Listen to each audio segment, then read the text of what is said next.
And as firefighters struggle to get an upper hand on the wildfires in Southern California, help from the Treasure State is on the way. MTN's Nicole Miller has more. Firefighters faced a wall of flames early Thursday morning at the Thomas Fire in Ventura County, California.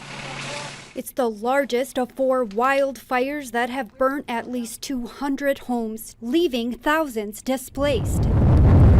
With forecasters warning winds could hit 80 miles an hour, the fires are spreading rapidly and help from the Treasure State is on the way. Montana got a request from California along with 5 other states that they needed some help. Flathead County Fire Manager Lincoln Schutz says 50 strike teams from across the state, each with about 5 to 7 engines with different capabilities, are on their way to answer a call for help.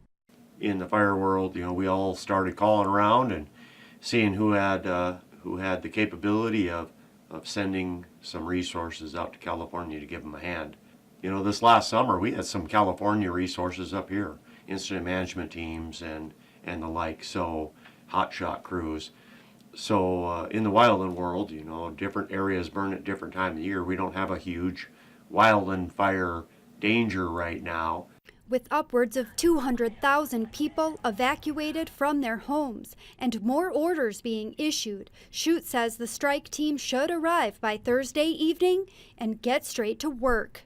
It's a big commitment, being away from your family, long shifts, and it's a dangerous job, but that's why they train year-round for it too. Hopefully that the winds will subside, they'll get a little moisture. Reporting in Kalispell, Nicole Miller, MTN News. And Schutz says the assignment is likely to last 2 weeks, and a total of 54 firefighters from Montana were deployed, 16 of which are from the Flathead Valley.